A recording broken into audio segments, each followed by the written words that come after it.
Hello from Gainesville, Florida, down in the swamp.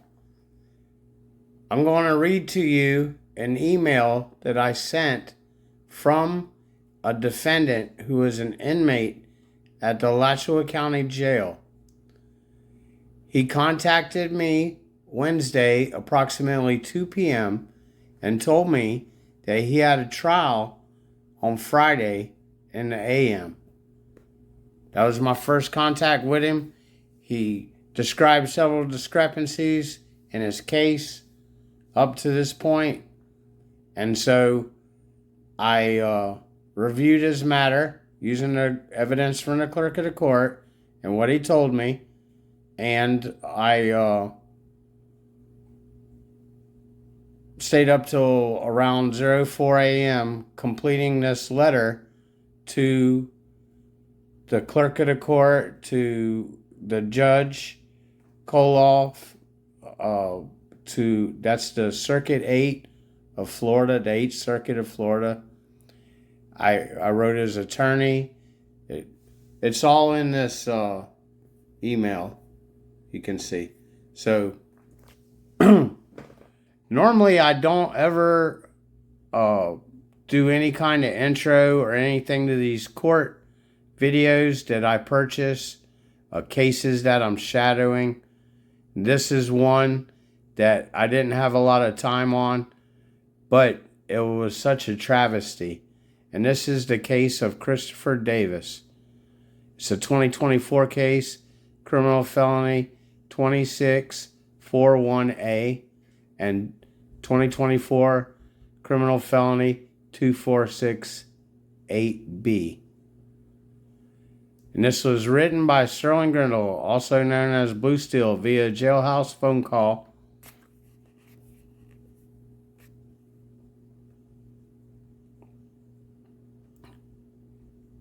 For Mr. Davis. I have been detained since 8/25/24. This crime allegedly occurred July 20th, 2024. When I was interrogated without counsel present, I maintain my innocence.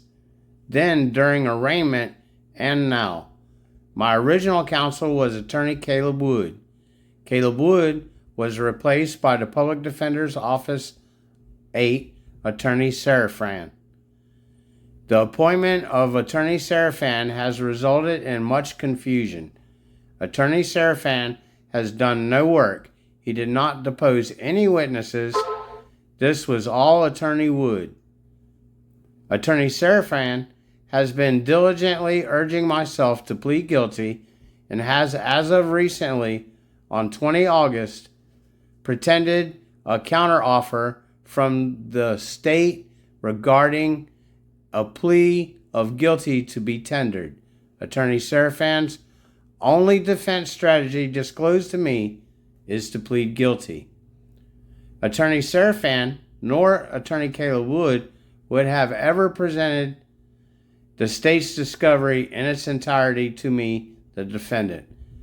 I have not been presented with one piece of evidence that establishes probable cause to attach myself to the crimes I am accused of.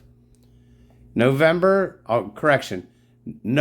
PDO8 has objected or made any motions for suppression of evidence and has continually delayed trial, as so the state has amended charges and recently added more evidence that should be argued plausibly as inadmissible and biased hearsay. The state has named me as a codefendant of these crimes and has established by defendant Rippy's downward departure below par minimal sentence plea bargain. This was done in exchange for Rippy's testimony against me. Well, Rippy, at the state's persuasion, has been allowed to deceive the court. The fact is, the court accepted outright perversions of truth. Rippy's testimony should be impeached. I am a drug addict, often in relapse, as that is a modality and a theme of my recovery. I am a homeowner and was gainfully employed and can show proof. Rippy, in full active drug addiction, lived under my carport for a period of more than 1 year leading up to this moment. He had compassionate access, use of my vehicle. My son, named in Rippy's 26-page plea, is diagnosed autistic. That was never mentioned. I cannot be attached to the other gentleman mentioned as at the scene of the crime, as I have negative knowledge of who they are. In respect to my attitude to this crime I am accused of and my legal representation, I would like to state that 1. I was denied my right to a speedy trial. 2. The approach of my counsel's labor has been nothing but depositions performed early on by counsel no longer present. My new attorney will not depose witnesses that I demand be called at trial, and one specific that will exonerate myself. Rippy was blamed for a string/binge of crimes during those 24 hours. I hold those documents as proof. There has been no strategy outlined and conveyed to me by the Public Defender's Office 8. I believe that I have been and I am being railroaded, and that gives me a feeling of righteous indignation. I have stacked and layered these improprieties until this last feature has occurred. The event I speak of is that a county court judge presided over my jury selection, as to which my attorney did not challenge jurisdiction to a circuit court event. Therefore, I would pray to the court on my behalf of ineffective counsel. I am demanding that I be afforded new counsel because I feel strongly that Attorney Serafan is useless and is more an agent of the state than my defense attorney. His actions are the proof. Personally, I know the state and the court, in collusion each with the other, can do whatever they want. They have done just that to this point, which my only recourse would be to appeal after trial when the 8th Judicial has denied me due process.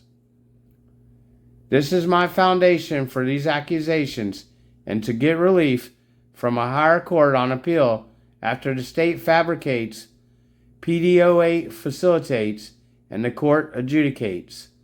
6,000 pleas, 500 trials. Here is a capture of Judge Lee doing almost the same where jurisdiction was challenged by the state. The state prevailed. And I provided a link in there. You can see this email is quite lengthy. I was reading it off my computer screen while I screen recorded on the phone. Now, the reason I say these things is because I'm going to show what a court clip that is what they call lamine before they have trial. Now, I'm not a lawyer. I'm just a warrior. But I've been, like I said, helping this guy, and the court kind of makes it their point to go after everything that I wrote about for this inmate. Now, this inmate is accused of breaking into a car wash. The car wash, which is never named, is owned by an Alachua County deputy. His guest, Mr. Rippy, was living under his porch, like I said in the email. Okay, the under the porch guy, Rippy, went to the car wash and broke into it. Now, this car wash uses tokens, so there really wasn't any gains to be made. This was part of a string of burglaries. We're waiting on the other evidence to come back. Where I'm going with this is the Friday morning of Mr. Christopher, his trial, Mr. Christopher Davis's trial. I went to court at 08 in the morning. while I knew the public defender and the prosecutor would be there preparing. And I sat in the back. And I'm visible in the court video.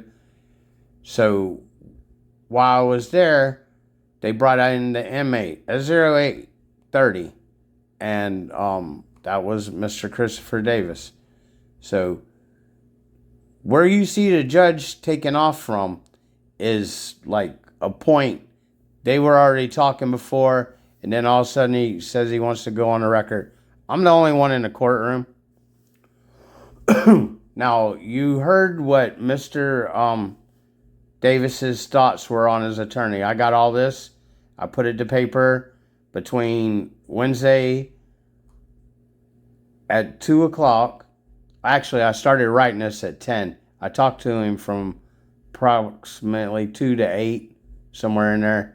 We got free phone calls at our jailhouse. If you want to know how to make phone calls free at your jailhouse, you can call me. My phone number is on my About page, or you can leave it in the comments. We also outlawed the booking fee. So we have free phone calls. So I talked to this guy from 2 p.m. until approximately 6 or 8 p.m. At 10 p.m. I started this. I had to do all my research. I finished it around 4 in the morning. I emailed it the next day at 9:34 a.m. to 8 others. Okay? I emailed the judge for him. I emailed everybody that was concerned with this case and some of my friends. Like the Rogue Nation, the Poor Dirt Farmer. Anyway, so whenever I went to court that morning at 08, it was 2 Fridays ago, they started in basically talking about this.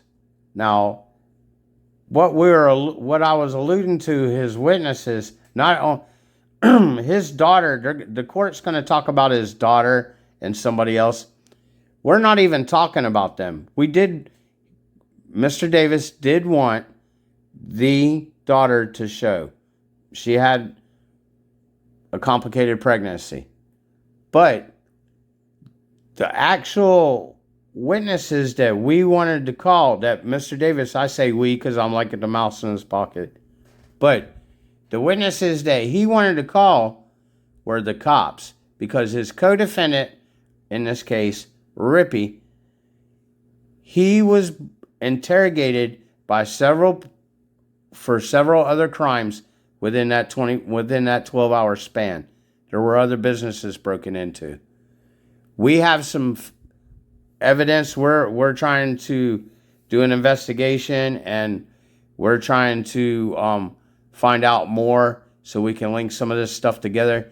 And I don't want to disclose that right now, but you can almost imagine if I'm talking about a deputy with a business that was broken into and this done to it, and there was an insurance gain that came out of all this. None of this was mentioned, that this was a deputy's business. An active Alachua County deputy. All right, so when all of this is said and done, on this paper, this man's complaints, this man's protest, this man is basically asking for a Nelson hearing. All right. The judge says, if you were unhappy with your attorney, you should write me. This is it. This is all that. This is all that was talked about in there, and what they didn't talk about. At the end of the video, they start talking about me and someone's trial. Now, this is the pre-trial. It's called Lamine. Then they go to trial right after this. And this are some of the things that were said that I'm going to put on this. That this is a court recording video that I bought from the Circuit 8. These people that are holding these trials, the public defender, Serafan, you can tell how these were the truth. This was the truth. This was nothing short of what was going on with this inmate, this defendant. This is a human being that they had no evidence of, as far as he accounted to me. He ended up catching 35 years for this case because he wouldn't plea out at 3 years because he was innocent. And this is what they did. And like I said, there's a lot more to this case. We're not done. Mr. Jack Walden run a story.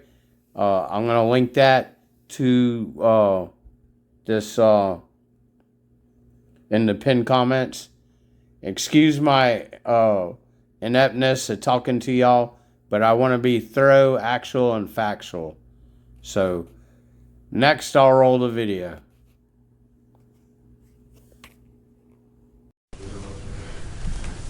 All right, we're on the record in State of Florida versus Christopher Davis, 24 CF 2468B. Let the record reflect Mr. Davis is present in the courtroom with counsel. State's present with counsel. Let the record reflect Mr. Davis is currently dressed in all civilian clothing, not shackled or restrained in any manner whatsoever. We're set for trial today. Is the state ready to proceed? Yes, Your Honor. Is defense ready to proceed? Your Honor, last night we did file a motion to continue. Many of the grounds are similar to what was previously raised at trial status conference. The additional grounds that were raised include further updates regarding Mr. Davis's daughter. She is a potential alibi witness and has just delivered her child on August 19th. My understanding is that she's still hospitalized, healthy, I believe, but still hospitalized. What kind of delivery? I'm not sure, Your Honor. I spoke with her mother about it. She represented to me that while they were doing the procedure that she may be having her tubes tied or something of that nature, so there might be an attached procedure that would cause her to still be hospitalized. As far as I know, she's healthy. And Does the mother have proof she's hospitalized? I'm sure we could produce it if it's relevant. But this was the witness that you intended to offer that you did not properly notice, correct? I would disagree on the notice requirement as far as, again, my representation to the court would be that the rule requires the state to affirmatively assert that they'd like notification for an alibi witness. There's a mechanism for them to do that wasn't exercised in this case. We did file a notice of alibi witness for the wife, and I did advise the state approximately 2 weeks ago of the possibility of us calling the daughter if she's available during the trial week. And so in an abundance of caution, I advised them 2 weeks ago, and then yesterday I formally listed her as a witness. I understand it's the court's intent to, or was the court's intent to proceed, but I wanted to list her in case we had the opportunity that the state would be given the opportunity to get any relevant information from her as well. All right, state, have any, want to be heard at all on the issue? No, not particularly, Your Honor. Just in reference to the mention of the demand for alibi, the state did not file a formal demand, but that does not preclude the defense from listing witnesses that they expect to call in regards to agreeing to the discovery process. Miss, I think you say it GDEC or GEDEC, was listed yesterday formally as a witness. She was announced, my understanding, at jury selection as a potential witness. However, I would add, in terms of the content of her testimony, the state has not spoken with her. However, we did depose the listed witness that the defense did provide, who did talk about— Which is the wife? Which is the wife. She did discuss who lived at that house, who was present. There was no mention of his daughter in her testimony. So if the daughter were to testify, they would contradict each other? That's how the state would view it, that it just, and there's been additional evidence provided now that shows that the defense witness that was initially provided likely has some errors in her testimony as well. Is she going to need to have her rights explained to her before she testifies under oath? Well, it would depend on her, where the testimony progresses. Okay. All right, so Mr. Servan, you mentioned that the motion you filed last night had all the same reasons you raised earlier. So you're saying none of those things have been cured? Your Honor, the issues that are raised in my motion include Ms. GUDEC's availability.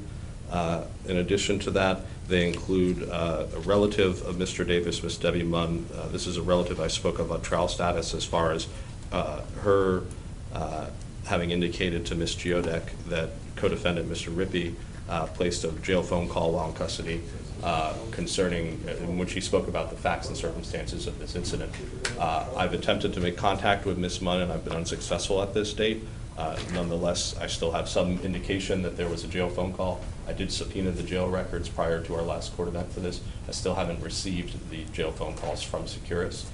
Again, our position is that the discovery rules would place the obligation on the prosecutor for any recorded statements from a co-defendant that are in the state's possession, and we would assert this is either in possession of the state or in an agent of the state. And so we're happy to, in good faith, send out a subpoena, but we believe we're entitled to this and should have been supplied this by the state attorney's office. And again, what do you know about jail calls?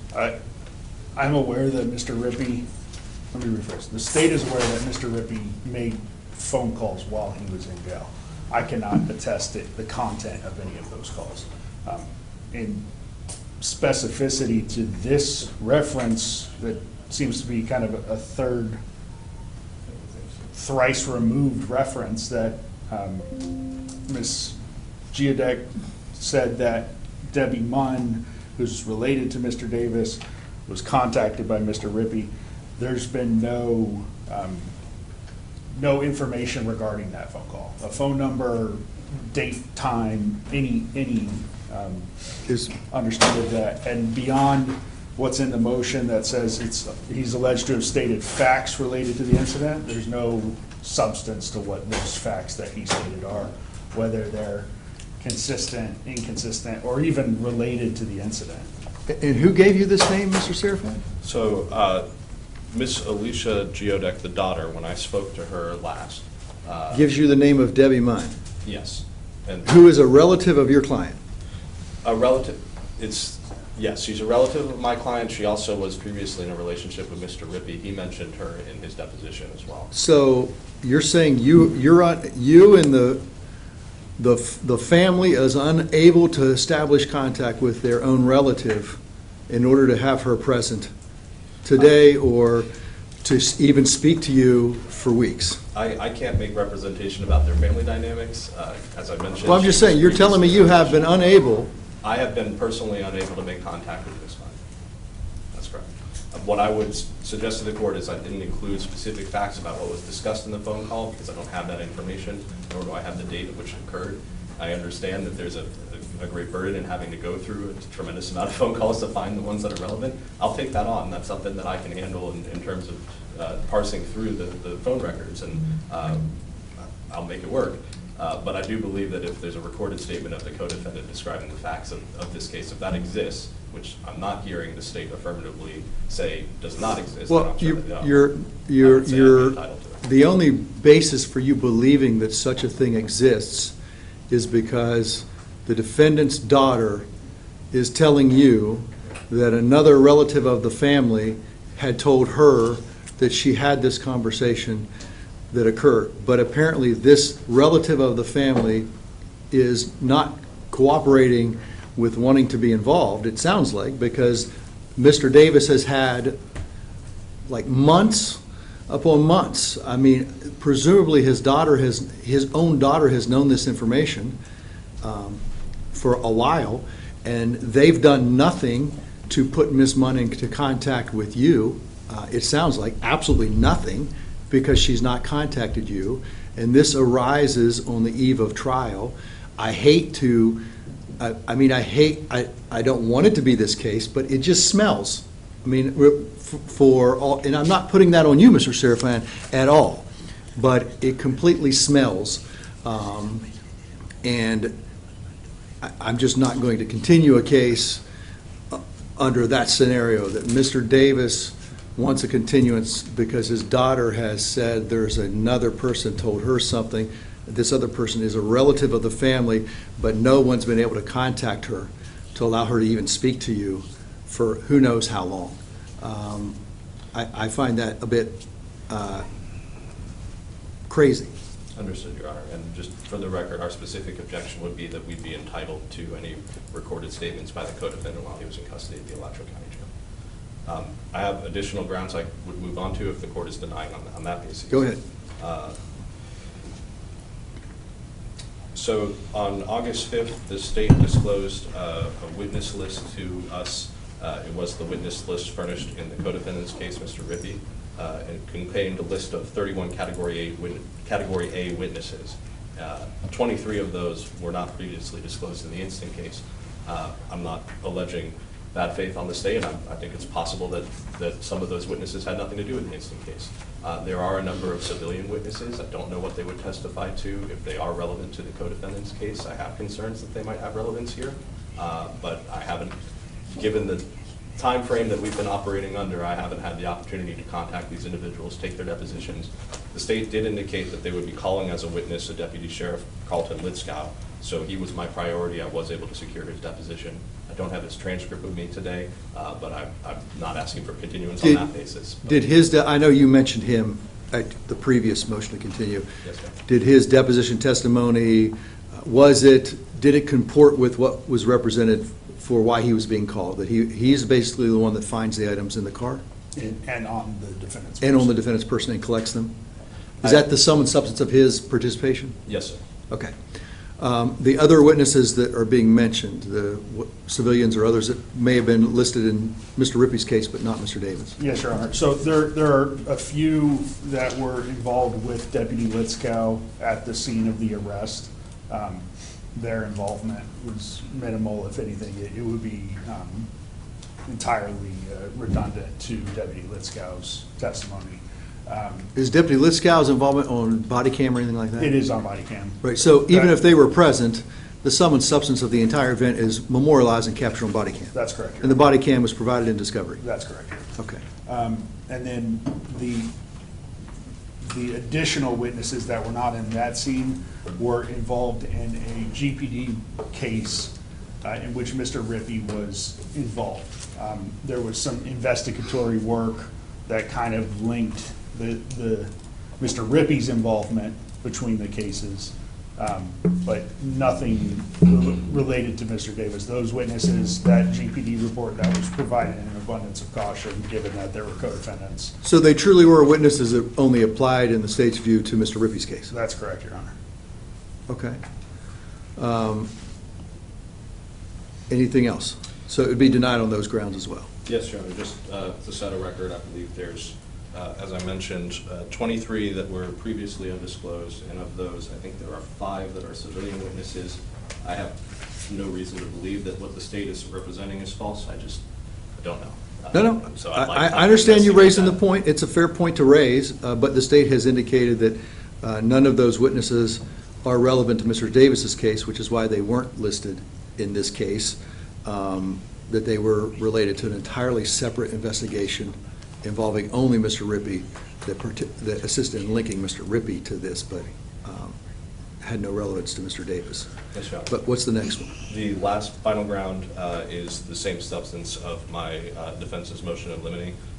There is a phone call that was disclosed yesterday morning, having purportedly been made by Mr. Davis from the jail the night before, so August 20th, and today being the 22nd. In the recording, there's the conversation with an individual. The call was placed by someone who purports to be Chris. I don't have a reason to believe that it isn't my client, but it has not, of course, been authenticated before the court. I don't know who it is that he's speaking with, but the substance of the conversation is a variety of complaints regarding Mr. Davis's representation, various pretrial matters. There's discussion of evidence that was discussed in confidence. There's discussion of the possibility of plea negotiations.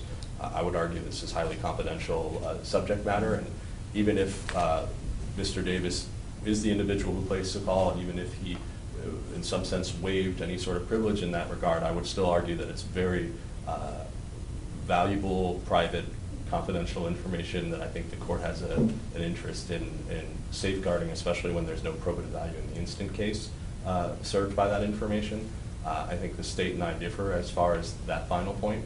Clearly they think that this is relevant and admissible. So for the purpose of my motion to continue, if this is relevant material and admissible evidence, I'd like additional time to follow up on it and figure out who the call was placed to and the circumstances surrounding that call. Well, if it was your client that made the call, it would only take you about a second to find out who the call was placed to. You could go off the record and ask him, and he could tell you who it was placed to, but that would be an easy, quick resolution of that fact. But let me see what the state's response is, whether that's something they intend to use or not. Yes, Your Honor. The main purpose for that call would be if the defendant were to take the stand, it would be offered in rebuttal. Okay. All right. And for what? I don't know what all's on it. So there are some statements made. I mean, there's a variety of statements made, but he does make a statement about the car on surveillance video being his car that was there. He is questioned at one point about whether he's on camera at any point, and his response is, "My face isn't on it," or "It doesn't capture my face," something along those lines. And so that's mostly the extent of what the state would believe to be the most admissible evidence. Certainly there would be no continuance granted based on an allegation that Mr. Davis, if it is him, chose to generate more discovery in his case a night ago. That's his choice that he made of his own free will. And if he generated discovery, then he certainly can't then argue that he's somehow prejudiced by the state discovering that and potentially wanting to use it in a trial against him. As it relates to the argument about confidentiality, there certainly is no valid legal merit in the court's view to that argument, because Mr. Davis, again, if it is him, by talking to someone else about those matters, has waived any attorney-client privilege by sharing them openly with other people. Who the other person is it a male or female? It's a male, Your Honor, and if I could just add one thing that was written in my motion, but I didn't raise it here. Without knowing the identity of the person, which I concede is something I could talk with Mr. Davis about, the substance of the conversation, it wasn't clear to me whether or not he was seeking legal advice. There's times in which the other caller made opinions as to whether certain evidence would be admissible in his case. So as an attorney, it certainly made me uncomfortable, unless, of course, it's a licensed attorney. And in the statute that defines attorney-client privilege, a lawyer is defined as someone who is licensed to practice law, or who someone reasonably believes is licensed to practice law. And so I don't know if there's any privilege that would attach to that conversation just on the basis of him seeking legal advice from someone he might be thinking is. I understand. I think privilege has to be more, if that's what you intend to assert at some point in time, I think you would need to know. There'd have to be some definitive assertion on your part that he was speaking to an attorney. If he's just otherwise speaking to some man on the phone and he's willing to listen to legal advice from someone who's not a lawyer, again, I mean, that's a choice he's made of his own free will. In terms of him being unhappy about representation, Mr. Davis is fully aware that if he's unhappy about his representation, the process for that is to write me, and he has not written me. He has not made any request of me to date about any unhappiness with his representation to this point in time. So I have to presume that he is happy with his representation. And so, Your Honor, I understand that the court is denying the motion in limine as regards to the assertion of attorney-client privilege. I would still argue, based on 90.403 grounds, that this is very prejudicial material that doesn't serve probative value. Complaints about one's lawyer, complaints about the judge, complaints about the process. I think that there's a lot of material here that could be. So we'll cross the bridge on the material if we get there, right? You may have arguments that are valid, that some of the content may not necessarily survive a 403. I don't know the full nature of the content, but in light of the fact that the state has said they only intend to use this if Mr. Davis chooses to become a witness in the case, I think we cross that bridge if we get to the point and Mr. Davis decides to become a witness in the case, then we can broach the level to which that call or the contents of the call would be allowed if it can be established to be him. Thank you, Your Honor. So that is, if that's a denial of the state's motion in limine, the defense's motion in limine. That would be, yes. So the motion to continue was denied, and if that was a motion in limine, that would be denied. And in light light of the court's ruling, can I have a brief moment to confer with my client? You can, and then we need to get, if he's going to get dressed, we need to get him dressed. Yes, sir. And then the last thing, two things that I'll just say, then I'll go off the record so you can do that. In the introductory instructions, there's the paragraph about defendant not testifying. Do you want me to give that this morning? Yes, Your Honor. And then, just so everyone's aware, as we progress on the trial today, if you all have objections, I ask that you stand up and make your objections. Make the objection and tell me your grounds. If I can rule on it based on the grounds, I'll rule on it. I don't want to get into the thing where we're approaching the bench with every objection. So stand up, make your objection, tell me the grounds. If I can rule on it, I'll rule on it, and we're done. If I need additional information or additional argument, I'll ask you to approach. If you feel it's a complex situation or you need to tell me more, then you can always ask to approach. I'm not shutting you down. I just don't want to have every objection being an approach to the bench. Yes, All right. Your Honor. We'll be in recess while we get him changed, and you can speak to him for a moment.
Now, after you've listened to this court recording, they were going down all the itemizations of the email that I sent them on behalf of Mr. Christopher Davis.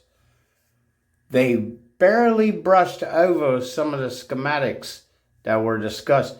Now, I didn't go in verbatim and deep in detail because I had only become aware of this case within hours, and it took me some hours to do all my research and write this email with the things that I found with what he said. I had to research them. I had to go through Rippy's 26-page, I believe, plea bargain.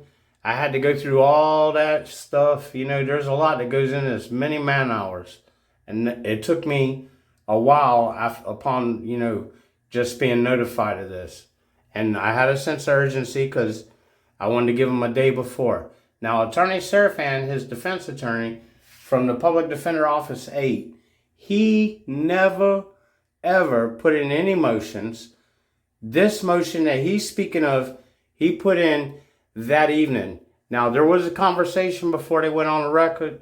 I don't talk in court, don't want to. You ain't going to run me up on that snag. You're not going to make me speak. First of all, I'm unrepresented. Second of all, I'm not a lawyer, just a warrior. And you can't fight up in there, from my perspective. But when you look at this case, you look at all this was about that email. It's vague at first. All that double talk about mama's baby sister's cousin that the defense attorney is trying to track down, that's all made up horseshit. Now, that might be some truth to it, but that's only because somebody talked about that person and said, this is a capturable moment here. This is how you get at it. The truth.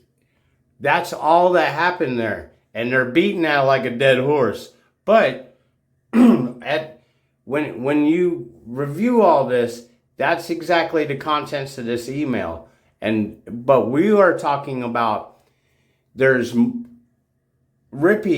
is involved in the same 12-hour period as some other crimes he was not charged with. Matter of fact, they didn't do nothing but a roadside investigation. And it wasn't even like that. I don't know exactly. I wasn't there and I haven't been privy. I'm getting all this, secondhand, but to the fact that these people, there's a lot more going on here. And like I said, sounds to me like an insurance job. That's only my speculation, and I can comment. I got free speech, but we're going to find out a lot more about this. And as you see, we have a reporter that did a story on this, Mr. Jack Walden. He's getting intimately familiar with this scenario that's occurring here. So you take what's going on with this case. This man got 35 years. Now, I'm going to read probably on another, I'll pin it to this. On another video, I'm going to read his 26-page plea bargain. And now this judge, and this judge's name's Colaw, like coleslaw without the S. All right, Judge Colaw, he don't take no shit. As you see, whatever his little spiel at dispelling the mama's baby sister's daddy, that wasn't even a thing. All right, none of that was even a thing. We're not even impinging on the contingency of that. What we wanted to see happen, what this man, Christopher Davis, tried to get his attorney to do was call up these investigators of these other crimes that all happened in the same 12 hours, which you heard him say that Rippy was the only one involved. Now, keep in mind, these people are in active drug addiction, like methamphetamine. Okay, but that doesn't mean that Davis is guilty of anything. They had no proof. I mean, statutory evidence, maybe, but I'm just saying, I'm not an attorney. That's not, but in the procedure of it, procedurally, they don't have probable cause, you know. Long story short, when all's said and done, there's a lot more to this. And like I keep alluding back to, this is an insurance issue, I do believe. And the deputy that they're talking about, Litzkow, I got him in a roadside strip search, a bunch of bullshit. He's a terrible soul. I don't know why nobody will keep him from testifying ever again. He needs to be Brady listed. I've done basically all I can do to make that happen, you know, without hiring a lawyer and making a lawyer do it. But even Litzkow, the one that they're bringing up, I don't think he can testify anymore. I don't know. But the skinny of it is all these people are all so deceptive pieces of shit, no matter what their titles are. And you'll see the judge, how he danced around all that and say it wasn't good evidence, say whatever. But that was not any of the points that we were talking about. Like I said, Attorney Serafran, the defense attorney, jumped through his ass Thursday night in the PM to file that motion, okay? That's an altruism. The fact of the matter is he was fucked up like a football bat and he was trying to get right. And all he wanted was off of this case. The other attorney that was there before him did all the work that was ever done on this case. Serafan just showed up. He looked at some notes and that's all he did. And the deposition, the transcripts weren't even provided except the Friday before this trial. So there's a lot of shit going on here, but that's the way they do business here in the 8th Circuit. You can see on all those court videos that I have on there, or the pictures of the judges, those are all court cases that I've been shadowing because I've become aware of the defendants. The fact of the matter is, there's a lot of shady shit happening in this case. Each incident stands alone. And this one, there's a lot of shit going on that ain't coming out. And they worried about it because they even mentioned it. They were trying to talk, and then the judge wanted to hurry up and go on the record. I don't even count this as a little mean. This is like, I don't know what it was, but of course I'm not going to speak because I know better. I ain't going to jail. I try and do everything legally and lawfully. These inmates, they contact me. all day long. I talk to inmates. I help them. I'll write their attorneys. Like sometimes I put the stuff in there if it's like the third time that they've had trouble, ineffective assistance counselor or something like that. It builds to such a level that I'll post it on my about page, but in the community post. But you take these people and what they're doing here, it is not part of the due process, and they are violating people's rights, like Sixth Amendment and such. I'm not here to make a case right now. I'm just basically brushing over as an interlude to what you just saw and what actually happened and what is really, when you get down to the crux of it, it's just a whole box of fuckery. And this is our 8th judicial here in Florida. Thank you for your time and effort spent reviewing this. I'll put some links and some other stuff in the description and in the comments. Thank y'all. Bye now.